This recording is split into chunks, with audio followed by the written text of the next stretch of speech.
I have a little story to tell you, based on some Zen wisdom. Far up in the mountains lived a masterful elderly man and his student. One fine morning, the master came down from his room and found his student reading a book while he walked into the kitchen. The student, not noticing his master, made himself a cup of tea with book in hand, the whole time speaking to himself. A cup of tea would go nicely with this story. Hearing this, his master strode forward and tapped his student on the shoulder with a stick, not enough to hurt, but definitely to be felt and to admonish his wrongdoings. The master then spoke. When reading a book, read a book. Then he turned and strode from the room. Sometime later, the student was having a cup of tea in the afternoon. He went into the living room, mug in hand, and saw a new book on the table he had not seen before. Picking up the book, he began to flip through it, sipping his tea. The master, sitting nearby, clicked his tongue and shook his head. "Well, drinking tea, drink tea," he said, and then he left the room. Later that evening, the student was walking in the garden, and he saw his master sitting at leisure on a bench, cup of tea in one hand, a book in another, reading while sipping thoughtfully in the midst of his doing. The student, stunned and dismayed, called out the elderly man. "Master, you told me that when drinking tea, drink tea, and when reading a book, read a book, yet here you are doing both. Are your words for naught? Do your lessons have no meaning when contradicted by your actions?" At these words, the master smiled and laughed with joy. "Ah, time for today's final lesson then. Well, drinking tea and reading a book. Drink tea and read a book." This lesson's an interesting one from Zen knowledge. I'll leave you to ponder it if you want, or I'll explain it to you if you don't quite get it. It basically means do what you are doing fully and without splitting your actions or attention, or trying to do multiple things at once. The thing is that drinking tea and reading a book are one thing if your intentions is to drink tea and read a book. For another example, try doing this. Stick out your tongue and place one hand on your head and with the other hand rub your tummy.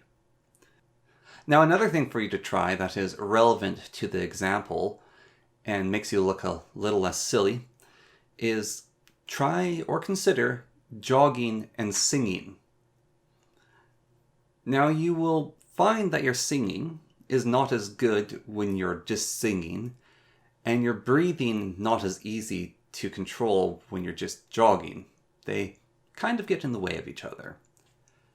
However, if you continuously jog and sing, you will find that you'll probably get better at this, and you could get good at jogging and singing. This won't make you better at singing if you were to sing, if that was your goal, and it won't make you better at jogging if jogging is your goal, but in jogging and singing, well, you'll be doing that. Now, singing while jogging is doing two things together, whereas singing and jogging is doing the one. This is not meant to be wordplay, but rather to express the idea through the difference in words. The singing and jogging is the one action, but if I have the singing while jogging, or singing as well as jogging, that is the two. And that is the difference I use to express or to distinguish. And you can see that you won't do an action all that well if you're doing another action at the same time. But you can do an action very well if you're doing but one thing.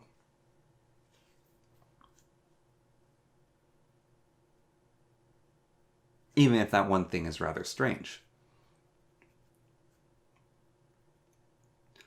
Now, I, myself, like going for long walks and listening to podcasts. I also like going for long walks and thinking. If I end up thinking while listening to a podcast, I miss much of the podcast and my thoughts become muddled while going in between the thoughts and the listening of the podcast, and I miss out on both. Now, at other times, I like going walking and listening to ASMR and thinking.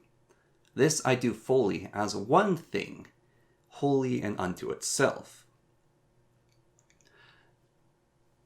Now, if I was to be going walking, and I decide to myself, I should listen to a podcast while doing this, then I'm doing two things.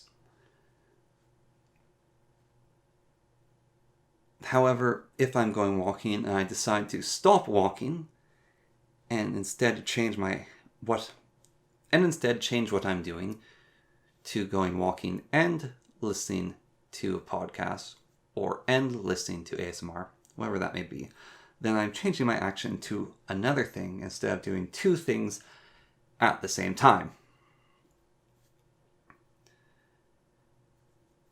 In doing this, I'm fully experiencing the one thing I'm doing, not splitting my attention between two things, and living or acting with a purpose.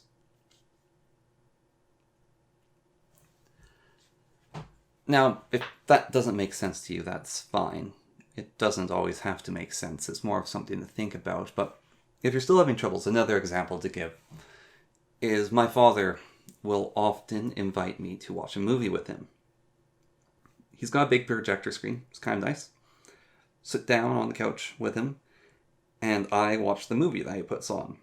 However, much of late, and I myself used to do this, I don't do it anymore, but anyways, much of late, he takes out his phone while we are watching the movie, and he misses much of the movie, and we don't converse as much as we could because he is watching a movie while also looking at his phone. Now, this makes the experience, I think, lesser for both of us, because when you're invited to watch a movie, you're watching a movie with someone. It's the one thing, is you're watching the movie with them.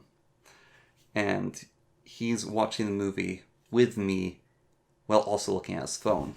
And it detracts from both. It affects me, and it probably affects him to an extent. Now, if he were to invite me to, hey, do you want to watch a movie and look at our phones? Then I might go, sure, why not? And then we could watch the movie and show each other memes from our phones and be fully in the experience that we set out to do and enjoy it. Now, it's also not about, this is what I set out to do and that's what I'm going to do. It's not that. It's your intention.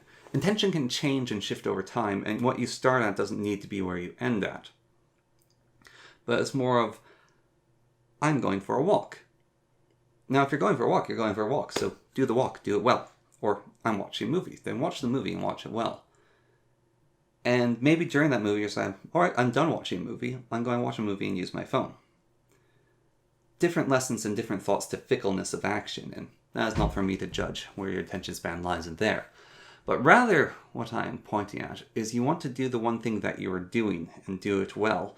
And if you no longer want to do that thing, then change to doing something else, and don't do that thing that you were doing while doing something else, because then what you're doing is muddled and split.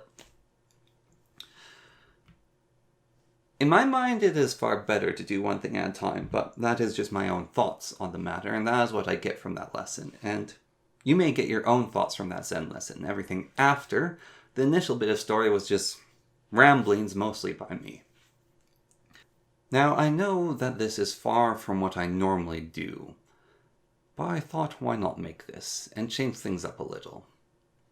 I hope you enjoyed this and learned a little, and will maybe think a little more, or give this just a little thought, or not. Let it slip away and let it be.